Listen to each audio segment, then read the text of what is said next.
Yang pertama saya sendiri, lalu Pendeta Dimas, Pak Edi, serta Pak Subianto. Ya.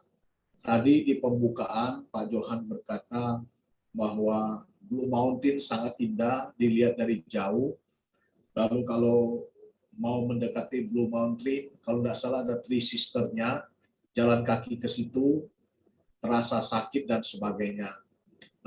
Saya pernah ke Blue Mountain, ya, saya tahu jalan ke situ sakit, tetapi begitu saya sudah tiba di Blue Mountain, saya tidak merasakan sakit lagi. Kalau saya ada kesempatan, saya masih mau pergi lagi. Ya, rumah tangga ketika dijalani ada kerikilnya, tetapi ketika kita sudah merasakan indahnya, bahagianya rumah tangga itu, maka rasa sakit itu semua menjadi hilang. Di dalam ceramah kita ini, kita mau bicara dulu fakta yang ada, banyak orang sakit dan mundur. Dan kami berempat akan memberikan tips sharing bagaimana kami tidak mundur ketika menghadapi rasa sakit atau kerikil-kerikil dalam rumah tangga itu. Ada hal yang harus dipegang, ada hal yang harus diwaspadai, ada hal yang harus diprioritas, dan ada harga yang harus dibayar. Jadi kalau kita pegang 4 prinsip ini, saya percaya kita semua bukan saja tiba di Blue Mountain, tetapi menjadikan rumah tangga kita sebagai miniatur surga di bumi. Tuhan Yesus memberkati. Itulah pembukaan dari saya, dan saya serahkan ke Pendeta Dimas. Silakan. Baik, Shalom. Saya melihat kita di sini tidak banyak ya, jadi diskusinya nanti lebih enak ya, Pak Slamet ya, berarti. Ya. Ya, baik, waktunya sangat terbatas ini. Saya ada waktu hanya 7 tambah 7, 14 menit ya, 14 menit. Baik, yang pertama kita akan masuk ke dalam fakta dan data ya, kasus perceraian di Indonesia khususnya. Mari kita lihat bersama-sama. Nah, pada bulan Desember 2018, BKKBN, Badan Kependudukan dan Keluarga Berencana Nasional, memberikan satu statement di situ bahwa angka perceraian di Indonesia dianggap paling tinggi di Asia. Ya, nanti kita lihat data-data berikutnya. Selanjutnya, nah pada Juni 2019 dalam satu hari rata-rata terjadi 959 kasus perceraian atau 40 perceraian per jam. Luar biasa ya. Lanjut. Nah, masuk ke tahun 2020. Kompas memberikan informasi di situ bahwa 47% atau separuh angka perceraian, hampir separuh, itu ada di Jawa Timur. Paling tertinggi di Jawa Timur di tahun 2020. Tiap tahun 500.000 pasangan menikah, sedangkan 90 kasus perceraian. Itu Wakil Gubernur Jawa Timur memberikan statement itu. Lanjut. Nah, menurut Wakil Menteri Agama Republik Indonesia, 70% perceraian terjadi karena gugat cerai istri. Ya. Artinya 28 pasangan dari 40 pasangan perceraian itu per jam terjadi berasal dari gugatan istri. Jadi mayoritas yang menggugat cerai itu adalah istri. Lanjut.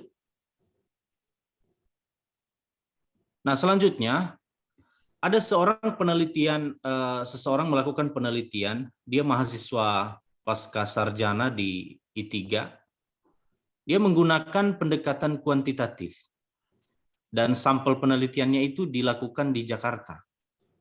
Hasil penelitiannya, perceraian di antara orang Kristen meningkat tiap tahun. Bahkan di penelitiannya itu saya sudah ambil, di kalangan hamba Tuhan itu banyak ternyata. Maksudnya di pendeta-pendeta itu ternyata banyak yang cerai. Nah, lanjut. Nah, beberapa penyebab perceraian. Ini di Kepala Pusat Litbang Kemenak, Kementerian Agama, memberikan ini berdasarkan data yang mereka terima karena mereka ambil dari alasan-alasan pasangan kenapa mereka mau bercerai. Yang pertama, tidak harmonis. Ya, tidak harmonis. Yang kedua, itu tidak harmonis menempati tempat yang paling tinggi 97.000 pasang lebih ya, pasangan lebih. Selanjutnya suami tidak bertanggung jawab. Itu ada 81.000. Yang ketiga ada himpitan ekonomi. Ya. Ada orang ketiga dan ada yang cemburu. Nah, di 2021 ini terbalik ya. Bukan terbalik tetapi himpitan ekonomi itu menempati nomor 1. Bukan lagi tidak harmonis, tetapi karena ekonomi. Di Bandung itu 150 pasang setiap hari mengajukan cerai, dan kemarin saya dapat berita dari Wali Kota Bekasi bahwa salah satu klaster, ternyata klaster COVID itu karena kumpul-kumpul orang untuk mengajukan cerai. Ternyata ramai sekali di sana ya. Nah, lanjut. Nah, ini datanya, 7 provinsi angka perceraian tertinggi. Ya, kalau tadi di 2019, 2018 yang tinggi Jawa Timur, sekarang yang paling tinggi di sini Jawa Barat.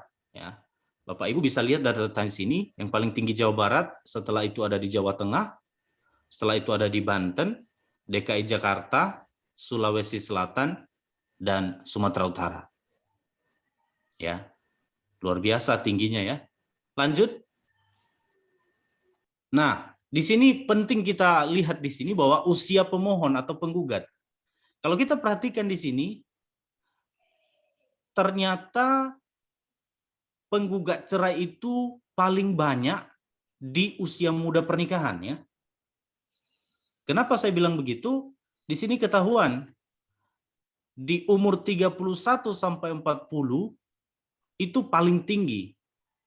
Dan yang di bawahnya itu ada di umur 20 sampai 30 tahun. Berarti sebenarnya ini usia-usia di mana pernikahan itu di bawah 10 tahun kalau menurut saya.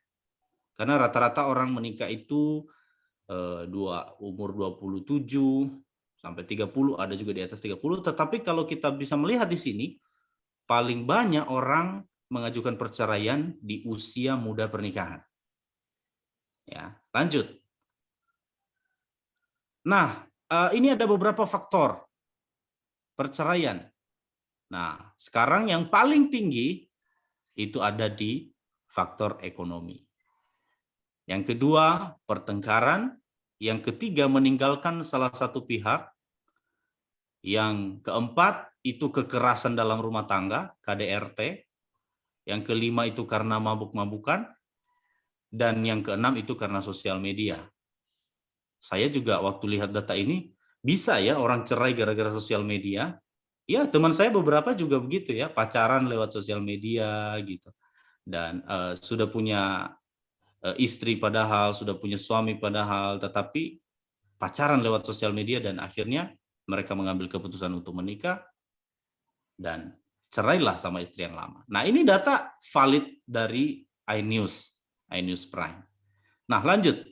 Di Liputan 6 juga mengatakan bahwa usia rawan pernikahan itu ada di usia-usia tertentu ya. Kita lihat yang pertama usia 3 tahun pernikahan. Ujian awal cinta pasangan memudar atau menguat, sulitnya beradaptasi seringkali jadi pemicu. Pertengkaran di awal pernikahan, sifat asli dari pasangan akan tampak. Jadi kadang-kadang sebelum kita menikah itu sedang pacaran itu ya, kadang kita berpikir nanti kalau saya sudah menikah, wah saya bahagia sekali ini. Kita tidak berpikir tentang tantangan-tantangan tadi yang disampaikan oleh Pak Johan gitu ya. Ternyata pas kita masuk dalam pernikahan, ketahuan aslinya gitu ya. Yang dulunya sifat-sifatnya masih pacaran, hanya kita tahu yang baik-baiknya saja, karena nggak mungkin lah pacaran itu ditonjolkan yang jelek-jeleknya. Nah, setelah kita menikah, ketahuan semua aslinya bagaimana. Ya, termasuk ngoroknya. Kita nggak tahu, ya kan, waktu masih pacaran. Pas kita sudah menikah, ketahuan aslinya, dan sebagainya. Lanjut, itu di usia 3 tahun. Nah, usia 5 tahun pernikahan, masalah keturunan, beban tanggung jawab yang bertambah akan membuat setiap pasangan lebih sering berdebat. Mulai dari pembagian pekerjaan rumah, kantor, hingga mengawasi anak. Nah, dari liputan 6 ini, pasangan kalau belum punya keturunan di usia 5 tahun pernikahan, ini akan menjadi masalah perdebatan. Bukan hanya masalah dalam keluarga, masalah dari eksternal. Ya, pasti orang bertanya terus, udah punya anak belum, dan sebagainya. Ini akan mengganggu, ya, mengganggu psikologi daripada pasangan. Baik, lanjut di usia 7 tahun pernikahan. Ya, nah, kejenuhan terhadap rutinitas sehari-hari. Umumnya yang memicu pertengkaran adalah krisis keuangan, biaya perawatan anak, hingga ego. Gitu. Ya, biaya-biaya perawatan anak, siapa yang mengurus anak, ini sudah mulai terjadi di titik jenuh. Nah, di liputan 6 ini mereka melakukan penelitian ini secara umum, ya, secara umum. Tidak hanya bagi orang-orang tertentu, tapi secara umum. Tentunya bedalah kalau kita sebagai orang-orang Kristen, harapannya semakin tua usia pernikahan kita semakin baik, harapannya begitu. Nah, lanjut. Nah, usia 3, 5, 7 tahun adalah usia pernikahan yang patut diwaspadai. Banyak pasangan yang memilih berpisah di tahun-tahun ini hanya ada satu cara untuk melewati usia pernikahan sulit ini, yaitu komunikasi satu sama lain dan saling mendengarkan. Tadi sudah disampaikan teorinya oleh Pak Johan. Lanjut. Nah, ada salah satu jurnal psikologi di Universitas Diponegoro. Di situ dijelaskan tentang motif perselingkuhan atau perceraian. Nah, yang pertama, mencari variasi. Saya juga belum terlalu mengerti apa ini mencari variasi bagaimana, tapi saya membaca di jurnal itu ternyata bosan sama salah satu pasangan secara biologis. Ini secara biologis. Nah, yang kedua, pembalasan atas ketidaksetiaan pasangan. Jadi lu nggak bisa setia, saya juga bisa, gitu. Lu bisa punya simpanan, saya juga bisa. Nah, yang ketiga, menentang norma monogami. Ya, norma monogami yang mengatakan hanya satu pasangan itu ditentang. Nah, yang keempat, mencari kepuasan emosional yang tidak terpenuhi. Nah, ini tadi, kalau pasangan tidak bisa memenuhi emosionalnya, tidak bisa memberikan apa yang dia inginkan, dia cari pada orang lain. Nah, ini bahaya ini. Nah, yang kelima, memiliki hubungan persahabatan dengan seseorang di luar perkawinan. Ya. Yang berikutnya, suami atau istri mendorong hubungan gelap. Ya. Yang selanjutnya, membuktikan dirinya masih muda. Ya, mumpung masih muda, nikmati masa mudanya dengan berzina dan berselingkuh dan sebagainya. Nah, dan yang terakhir, ada juga yang hanya untuk memperoleh kesenangan. Ya, hanya untuk ingin memperoleh kesenangan. Nah, pertanyaannya adalah, kenapa ini bisa terjadi? Ya kan? Kenapa ini bisa terjadi padahal usia-usia pernikahan yang kita lihat tadi di angka yang paling tinggi di situ adalah usia-usia pernikahan yang masih muda. Ya. Kenapa ini bisa terjadi? Dan pertanyaan yang harus kita renungkan adalah, jangan sampai terjadi hal ini dalam keluarga kita. Ya. Semua di sini sudah menikah, ya. Sudah ya, semua sudah menikah. Nah, kita akan masuk dalam fondasi pernikahan itu sendiri. Ya. Kita akan masuk dalam fondasi pernikahan. Sebelum kita masuk dalam janji pernikahan, kita harus mengerti tentang arti pernikahan Kristen. Pernikahan Kristen itu adalah berasal dari Tuhan, ditetapkan untuk kebahagiaan manusia. Ya, kalau kita lihat kejadian 1 ayat 27, bahwa dikatakan tidak baik manusia kalau seorang diri saja dan sebagainya, dijelaskan di situ. Jadi pernikahan Kristen adalah kehendak Tuhan. Ya, kehendak Tuhan. Kita harus menempatkan Tuhan paling atas dulu ya dalam pernikahan. Lanjut. Nah, dalam pernikahan Kristen itu harus monogami. Ya, tidak ada undang-undangnya kita bisa menikah dengan setelah punya pasangan satu kita bisa ambil lagi satu lagi dan sebagainya, berbeda dengan kepercayaan agama kita, agama yang sebelah. Ya, satu tetap satu. Ya. Lanjut. Yang ketiga adalah persekutuan yang hidup. Ya, persekutuan yang hidup. Maksudnya apa? Ketika kita menikah bukan hanya memenuhi kebutuhan secara biologis kita, gitu ya. Bukan hanya memenuhi secara biologis, tetapi dalam segala hal, ya. Bahkan tadi sudah dijelaskan ya Pak Johan ya, kita ada persekutuan di dalam keluarga kita dan sebagainya. Nah, lanjut yang keempat, sampai maut memisahkan. Ya, nanti ada di janji pernikahan itu sampai maut memisahkan kita berdua. Maksudnya apa sampai mati? Tidak ada perceraian. Ya, saya berharap kita sepakat yang hadir di sini tidak ada perceraian dalam pernikahan Kristen. Yang kelima, di dalam pemberkatan nikah itu poin-poin yang penting di situ adalah sah di hadapan Tuhan dan jemaat sah. Ya. Jadi dalam pemberkatan pernikahan ini ada namanya konseling pranikah. Ya, konseling pranikah harus dibimbing. Setelah konseling pranikah, Pak Slamet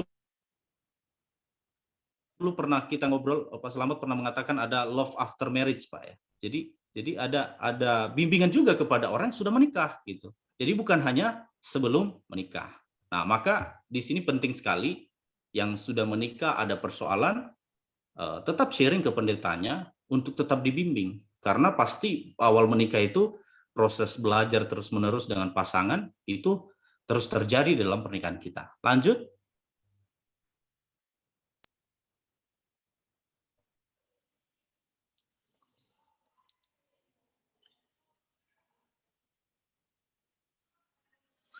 Mungkin dari Pak Suryanto stuck ya? Iya, sinyalnya kali ya. Iya, ditunggu aja sebentar.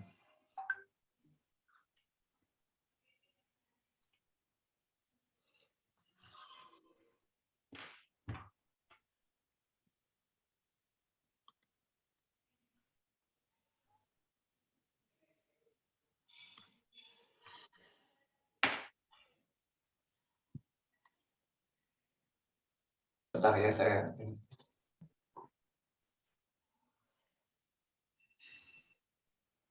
ya, silakan lanjut. Nah, sekarang kita melihat janji pernikahan dan implikasinya. Lanjut.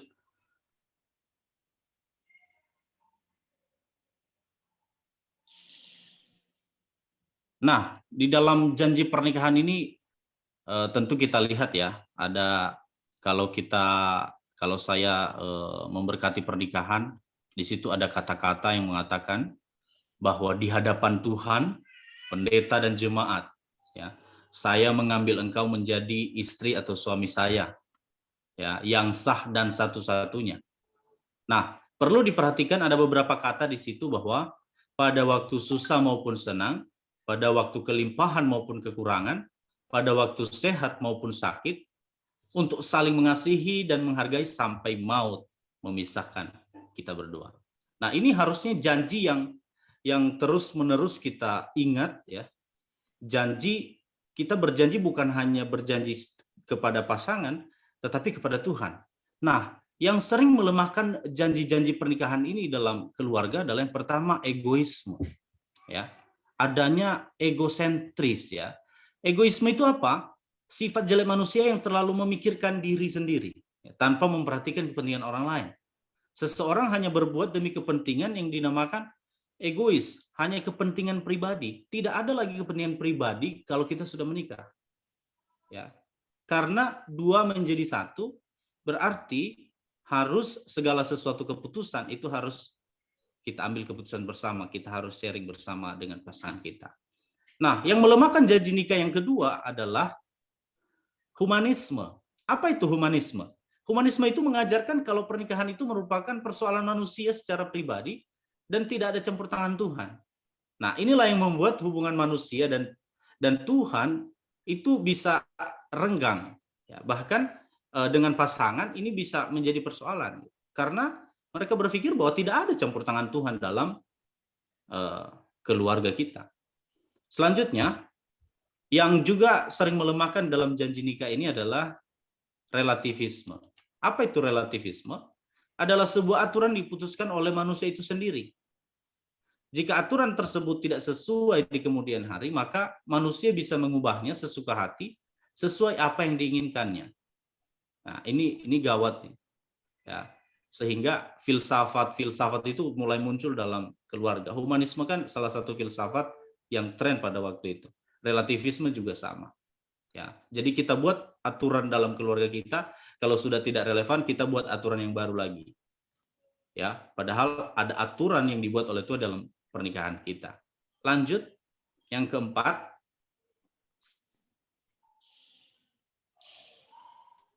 pragmatisme. Apa itu pragmatisme? Merupakan sebuah keputusan yang diambil untuk kesenangan pribadi, ya, atau menurut apa yang baik untuk pribadi seorang tanpa mempertimbangkan dampak keputusan tersebut bagi orang lain atau pasangannya. Tindakan ini hampir sama dengan egois gitu. Nah, ini yang bisa menjadi masalah ya. Kalau ini kita tidak buang jauh-jauh atau kita kikis tiap-tiap hari, ini bisa melemahkan janji pernikahan kita. Ya, lanjut. Ya, baik. Saya akan lanjutkan di sini karena poin-poinnya sudah selesai di PowerPoint-nya. Saya akan baca Matius 19 ayat 5 sampai 6 ya. Mengatakan demikian, dan firman-Nya, sebab itu laki-laki akan meninggalkan ayah dan ibunya dan bersatu dengan istrinya, sehingga keduanya itu menjadi satu daging. Demikianlah mereka bukan lagi dua, melainkan satu. Ya, sebab itu apa yang telah dipersatukan Allah tidak boleh diceraikan oleh manusia. Jadi, kalau kita sebagai orang Kristen menghargai sebuah pernikahan, maka kita tidak akan pernah bermain-main dalam sebuah janji pernikahan. Apalagi jika menghancurkan janji suci pernikahan kita yang diucapkan di hadapan Allah. Nah, kekuatan yang luar biasa dalam suatu pernikahan dapat mewujudkan tujuan pernikahan Kristen. Jadi, bukan hanya sekedar teori janji pernikahan ini, ada satu aplikasi yang harus kita lakukan di dalam keluarga kita. Bukan janji-janji yang biasa ya. Kalau ada lagu itu, namun janji tinggal janji, bulan madu hanya mimpi. Namun janji tinggal janji di bibirmu. Ya. Dalam pernikahan, kita berjanji di hadapan Tuhan dan di hadapan pendeta, di hadapan jemaatnya bahwa kita mengasihi dia sampai maut memisahkan. Nah, mungkin ini secara singkat saya jelaskan, tetapi saya berharap Bapak Ibu bisa menangkap daripada esensi daripada janji pernikahan ini. Nanti juga akan dilengkapi oleh teman-teman yang lain. Saya hanya mau menekankan dalam janji pernikahan ini bahwa saat gejolak terjadi dalam keluarga kita yang bisa mengakibatkan suami istri ingin berpisah, janji inilah yang harus kita ingat kembali. Dengan mengingat janji itu, maka rencana buruk terkait perceraian itu tidak akan terjadi. Janji ini juga yang bisa mengembalikan hubungan yang bisa merenggang itu bisa menjadi kuat kembali. Kenapa? Kita berjanji di hadapan Tuhan dan jemaat. Demikian dari saya serahkan kepada pembicara selanjutnya, Pak Edi. Ya, terima kasih Pak Dimas. Oke, saya akan membahas sisi lain dari pernikahan ya. Mungkin sisi yang banyak dari kita tidak terpikir, yaitu dari sisi kewaspadaan, dari sisi spiritualnya. Janji nikah sudah diucapkan di gereja, namun kita harus waspada terhadap hal-hal berikut. Silakan next. Tadi sudah dibahas tentang ego. Ini saya mau menambahkan satu poin ya, bahwa supaya dua menjadi satu, seharusnya kita mati terhadap diri kita sendiri, supaya ketika masing-masing dari kita mati, kita bisa melebur dengan pasangan kita, menjadi satu dalam jiwa kita, dalam visi kita, dalam nilai-nilai kita. Bukan diri kita sendiri, tetapi bersama, untuk tujuan yang ilahi. Kemudian next. Janji tika juga musuhnya adalah dosa. Dosa-dosa pribadi, misalnya ya, seseorang sebelum menikah, dia belum mengatasi kemarahan yang berlebihan. Jadi kemarahan ini dibawa terus, atau kepahitan dibawa terus masuk ke dalam pernikahannya. Mungkin di awal-awal, mungkin karena untuk menunjukkan image yang baik, itu tidak terlihat, tetapi sejalan dengan waktu, sifat aslinya terlihat dan marah-marah terhadap pasangannya dan sebagainya. Mungkin ada dosa pribadi lain seperti kecanduan, narkoba, pornografi, atau mungkin kecenderungan untuk berselingkuh, natur-natur atau dorongan-dorongan ini yang menjadi musuh janji nikah itu. Janji sudah diucapkan, tetapi ketika dosa itu bermanifestasi atau muncul di pernikahan, maka itu menjadi masalah besar. Kemudian luka di masa lalu, ini misalnya seseorang sebelum menikah, di masa kecilnya dia pernah dilecehkan secara seksual, atau pernah mengalami kekerasan atau abuse, maka terjadilah ketidaknormalan ya. Jadi mungkin gairah seksualnya tidak normal, menjadi dingin sekali, atau menjadi malah kecanduan.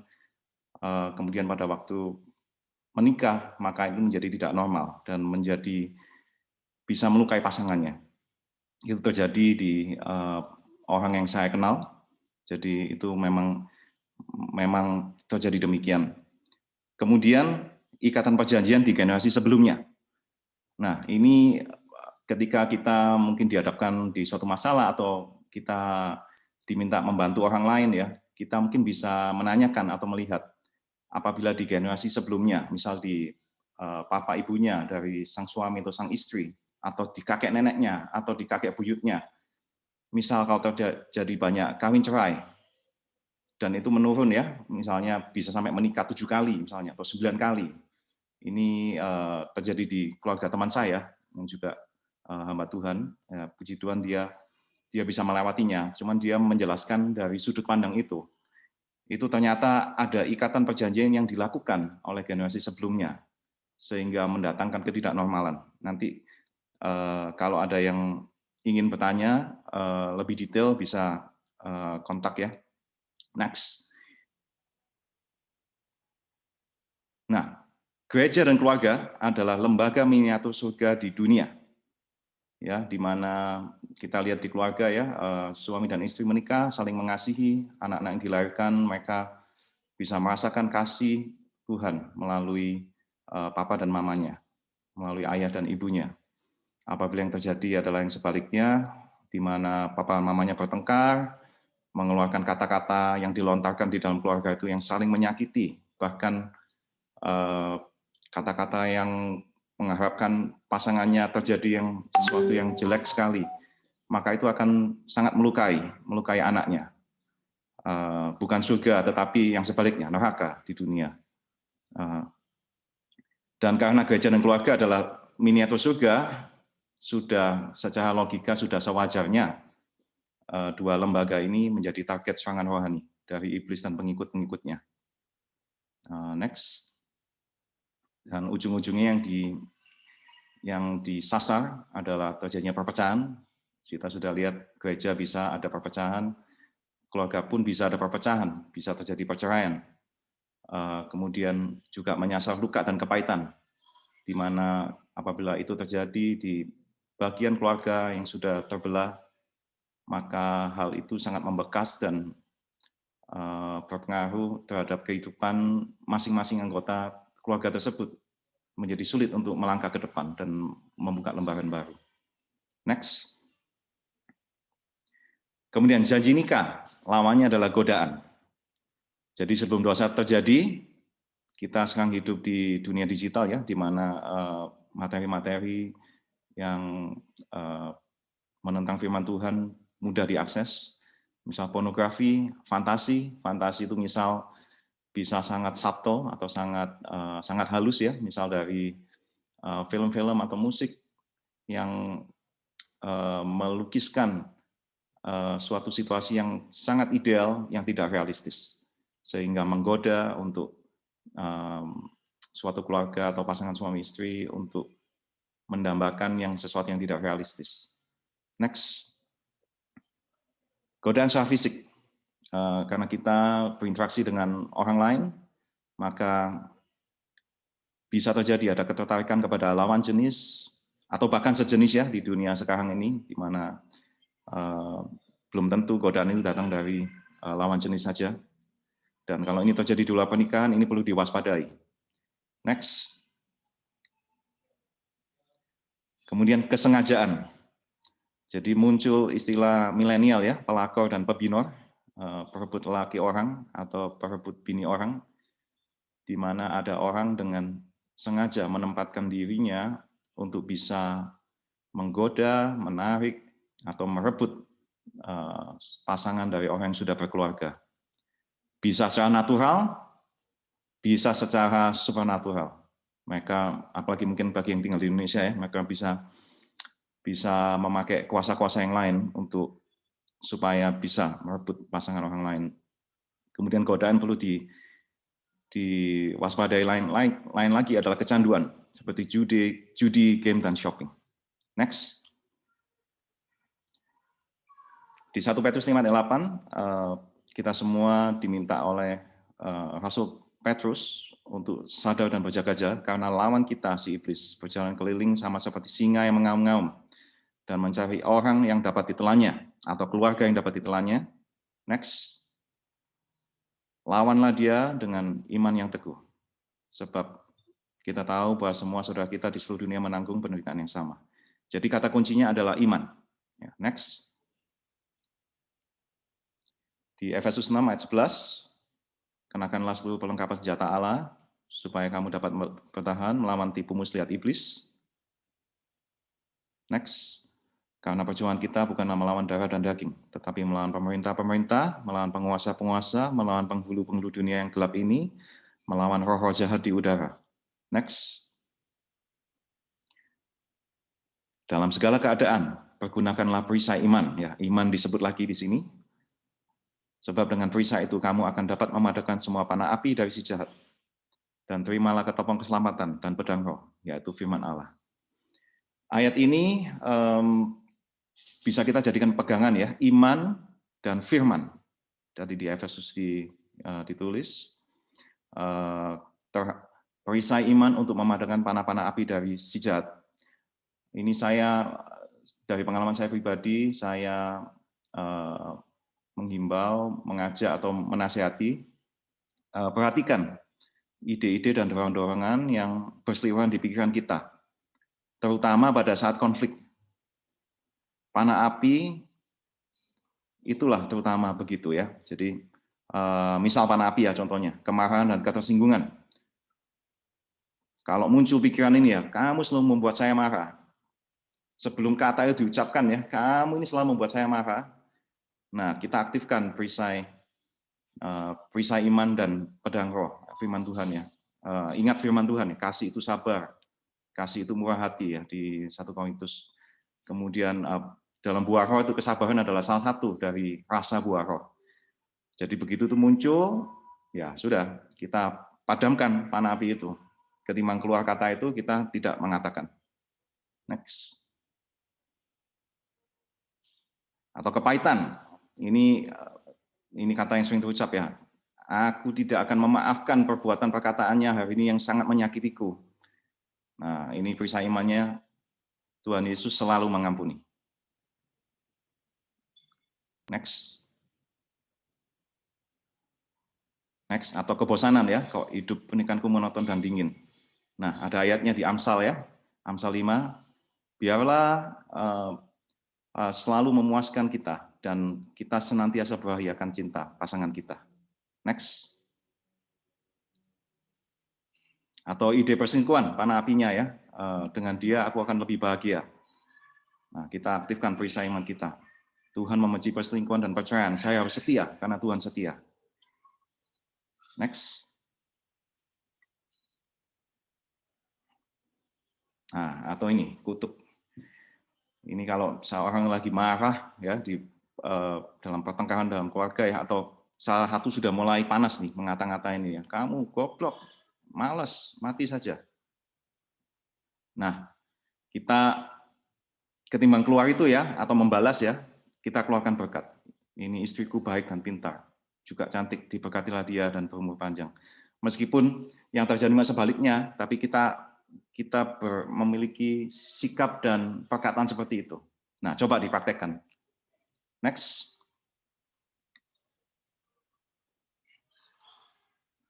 Ya, jadi waspada dan kita memperjuangkan pernikahan kita serangan-serangan di pikiran kita padamkan semua. Ya, Tuhan Yesus memberkati. Saya serahkan untuk membicara berikutnya. Ya, terima kasih. Perkenalkan, nama saya Suryanto. Saya izin tidak menyalakan video ya, karena ini kebetulan internet saya nih naik turun. Jadi tadi agak nge-lag sedikit ya. Nah, saya akan berbicara mengenai prioritas. Prioritas ini itu hal yang sangat penting untuk keutuhan keluarga. Ya, tidak sedikit pertengkaran dalam keluarga terjadi dan akhirnya berujung kepada perceraian yang disebabkan karena masing-masing pihak itu tidak menetapkan prioritas yang benar. Ya, Tuhan Yesus berkata di dalam Matius 19 ayat 5 sampai 6, sebab itu laki-laki akan meninggalkan ayah dan ibunya dan bersatu dengan istrinya, sehingga keduanya itu menjadi satu daging. Demikianlah mereka bukan lagi satu. Karena itu apa yang telah dipersatukan Allah tidak boleh diceraikan manusia. Ya, tadi kita juga sudah mendengarkan penjelasan mengapa disebut bukan lagi dua, melainkan satu gitu ya. Sewaktu kita menikah, memang kita bukan lagi dua, melainkan satu. Nah, seringkali masalah muncul ketika salah satu pihak itu lebih mementingkan hobinya sendiri. Saya ambil contoh seperti ini. Ya. Misalnya, di awal pernikahan, kami pernah bertengkar gitu ya, karena saya memberi uang kepada orang tua saya tanpa sepengetahuan istri. Kami juga pernah bertengkar karena hal lain, misalnya, kan saya kerja di luar, istri saya di rumah ngurusin rumah dan anak gitu. Nah, kalau Bapak Ibu tahu kan, ada waktu-waktunya anak-anak juga bisa rewel gitu. Saya yang sudah seharian kerja di luar, malamnya masih pergi nongkrong sama teman, main badminton sampai larut malam gitu. Padahal istri juga capek ngurusin rumah dan anak. Nah, tapi Bapak Ibu jangan salah paham ya, saya bukan berkata bahwa memberi uang kepada orang tua itu salah, berelasi itu salah, atau olahraga itu salah. Bukan itu Bapak Ibu. Tapi di dalam keluarga, kita harus menjalankan prioritas bersama yang disusun berdasarkan iman kita sebagai anak Tuhan. Nah, pertanyaannya sekarang, apa kata Alkitab tentang prioritas keluarga Kristen? Ya, saya garis bawahi ini, prioritas keluarga Kristen tidak pernah lepas dari tujuan awal Tuhan menciptakan keluarga. Kejadian 1 ayat 27 tadi sudah dikatakan, maka Allah menciptakan manusia itu menurut gambarnya. Menurut gambar Allah diciptakannya dia, laki-laki dan perempuan diciptakannya mereka. Kalau kita melihat ayat ini, keluarga itu dibentuk Allah untuk menunjukkan citra Allah kepada dunia. Jadi saya kemudian mengatakan bahwa kita harus memprioritaskan keluarga kita untuk apa? Untuk memancarkan kemuliaan Allah, menjadi kesaksian bagi dunia dan bagi keluarga lain. Ya. Kemudian di Kejadian 1 ayat 28a, firman Tuhan berkata, Allah memberkati mereka, lalu Allah berfirman kepada mereka, beranak cuculah dan bertambah banyaklah, penuhilah bumi dan taklukkanlah itu. Jadi melalui keluarga, Allah menginginkan manusia untuk menghasilkan keturunan. Tapi bukan itu saja Bapak Ibu. Allah menginginkan keluarga kita itu menghasilkan keturunan ilahi. Jadi, prioritas kita dalam keluarga seharusnya untuk menghasilkan keturunan ilahi yang memuliakan Tuhan. Bagaimana cara kita untuk mencapai tujuan itu? Tujuan awal Tuhan menciptakan keluarga.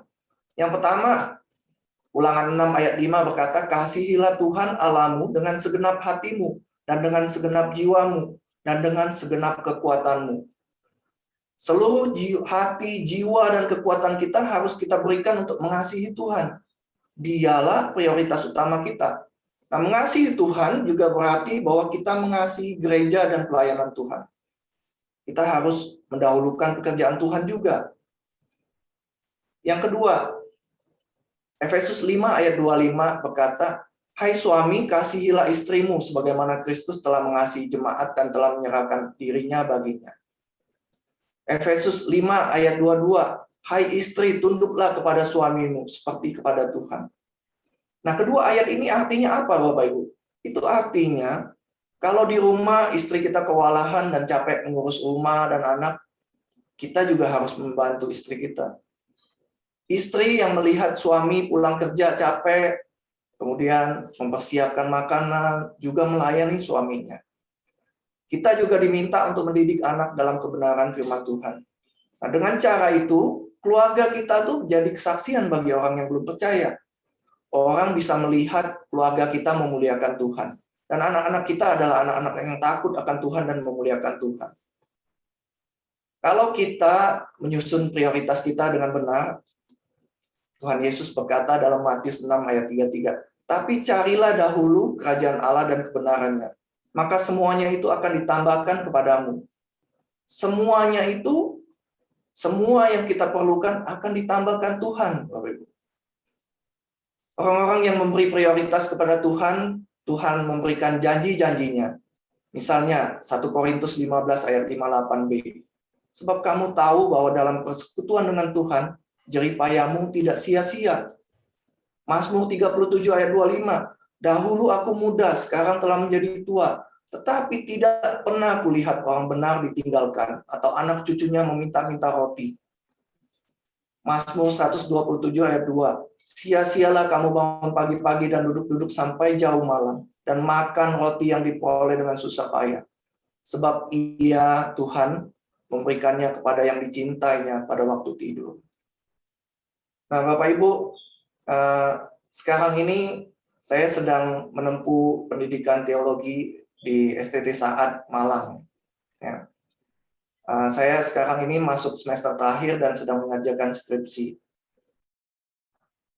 Saya masuk ke Saat umur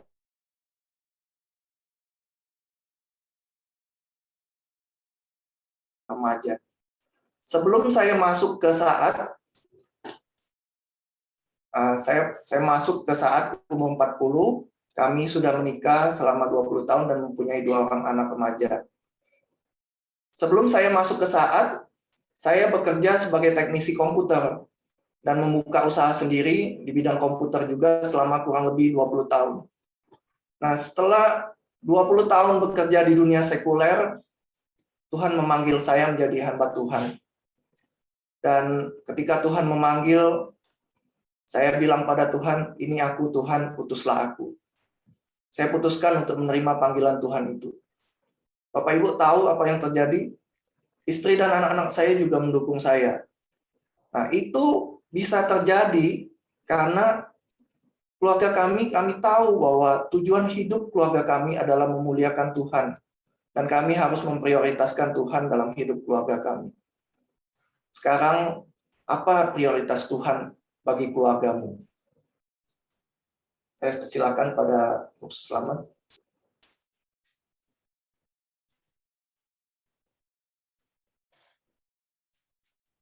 Masih mute Pak Slamet. Saya akan sampaikan penutup, tidak perlu pakai videonya, langsung kembalikan saja. Dan Pak Handi sudah memanggil kita semua, ya, Pak Handi sudah memanggil kita semua. Jadi setelah kita tahu bahwa untuk menjaga rumah tangga itu harus ada janji nikah, yang kedua kita harus waspada, dan yang ketiga kita harus tahu prioritas. maka hal yang terakhir yang boleh saya katakan itu kita mau berkorban. Ada harga yang harus dibayar. Memang pada waktu kita berjalan menuju ke Blue Mountain itu capek. Tetapi kita harus ingat indahnya Blue Mountain itu. Saya sudah menikah September nanti 25 tahun. Dan saya sudah mulai rasakan ini indah sekali di keluarga yang kami miliki. Kenapa saya katakan indah sekali? Anak saya yang paling besar baru menikah di usia muda 24 tahun. Ya, saya mendukung 24 tahun menikah lebih baik daripada dia kumpul kebo. Jadi lebih baik nikah dulu. Ya, kita support. Lalu anak yang kedua kuliah. Dua anak ini sama-sama melayani Tuhan. Ya, yang satu di bidang musik, yang satu di bidang penginjilan, dua-dua melayani. Dan indah sekali. Nah, kata kuncinya itu di mana? Kata kuncinya itu, ya itu tadi, mau berkorban, bayar harga. Awal pernikahan kami bukan berarti tidak ada pertengkaran, ada pertengkaran. Saya masih ingat dua hal itu kami bertengkar ya. Pertama, saya pulang kerja, rumah masih kotor. Terus saya ngomong, kenapa belum nyapu? Terus istri saya balik berkata lagi, tahu nggak? Saya itu capek, saya juga kerja. Oh, langsung ini gara-gara saya ngomong rumah kotor. Harusnya saya tidak perlu ngomong, saya ambil sapu. Nah, ketika saya ambil sapu, itu namanya bayar harga. Lebih baik saya nyapu daripada saya ngomong. Terus yang kedua, saya beli sayur, terus saya suruh istri saya masak. Lalu, saudara tahu kalau kita masak kailan, daunnya dibuang, gagangnya yang dimasak. Itu. Tapi istri saya buang gagangnya, masak daunnya. Begitu. Waktu saya lihat masakan ini, di mana gagang-gagangnya? Gagang-gagangnya saya buang. Terus saya mau begini, akhirnya saya baru ngerti. Oh, istri saya nggak bisa masak ini. Jadi saya harus nutupi begitu ya. Sejak itu urusan dapur, urusan saya. Urusan administrasi, urusan istri saya. Nah, itu hal yang kecil yang kami praktekkan bayar harga. Lalu tinggal di Hong Kong itu udah gampang. Semuanya mahal. Saya sudah daftar fitness supaya otot saya besar, badan saya keren begitu ya. Tetapi pada saat yang sama anak kami mau les musik di sini mahal. Akhirnya apa yang saya lakukan? Saya berhenti fitness, uangnya saya berikan kepada anak saya, lalu dia main musik dengan baik di gereja. Itu bayar harga. Ya, bayar harga. Nah, dari semua harga yang harus dibayar, pertama-tama bagaimana kita sebagai bagian dari keluarga itu harus membangun fondasi yang kuat dalam rumah tangga itu. Keluaran 6 yang tadi disinggung oleh Pak Suryanto itu mengatakan kan mencintai Tuhan. Bagaimana cara mencintai Tuhan? Yaitu dengan cara belajar Alkitab, menurunkan kepada yang lain, dan mempraktekkan. Ya, maka saya katakan kita harus bayar harga untuk mengajar, untuk menghidupi, dan untuk menutupi pasangan kita. Di Alkitab ada 3 keluarga. Nuh, dia berbuat dosa, anaknya kena kutuk. Imam Eli, dia tidak berbuat dosa, anak yang berbuat dosa, tapi dia tidak berbuat apa-apa. Tetapi Ayub, sebelum anaknya berbuat dosa, dia sudah membakar korban bakaran untuk anak-anaknya. Ayub memberikan contoh bagaimana dia membayar harga untuk anggota keluarganya. Dia menutupi kelemahan anggota keluarganya. Dalam rumah tangga, penting sekali kita punya prinsip seperti ini. Ya, tidak semua anggota rumah tangga itu punya kemampuan yang seimbang. Jadi dibutuhkan saling menutupi. Untuk bisa saling menutupi, dibutuhkan kerinduan untuk membayar harga. Dan ingat, harga yang kita bayar tidak sebanding dengan hasil yang nanti kita harapkan. Karena hasil yang kita harapkan itu nanti begitu indah. Tadi Pendeta Johan di awal berkata, waktu berjalan ke Blue Mountain mungkin ketusuk batu, mungkin capek dan sebagainya. Tapi begitu tiba di Blue Mountain, saya sudah tiba di Blue Mountain, Pak Johan. Saya nggak tahu Pak Johan sudah tiba atau belum ya. Nah, belum. Nanti diajak ya. Tapi begitu kita tiba di Blue Mountain, itu semua keringat, semua jerih lelah itu menjadi hilang. Dan saya berani katakan demikian karena saya sudah sampai di Blue Mountain dan saya sekarang menikmati betapa indah keluarga yang kami bangun. 2 bulan lagi saya akan merayakan ulang tahun yang ke-25. Sungguh indah. Jadi jangan takut untuk bayar harga, jangan takut untuk berkorban demi tercapainya keluarga yang indah yang sudah Tuhan beri. Itu saja bagian yang saya sampaikan. Cukup 2 menit. Terima kasih untuk perhatiannya. Tuhan Yesus berkati.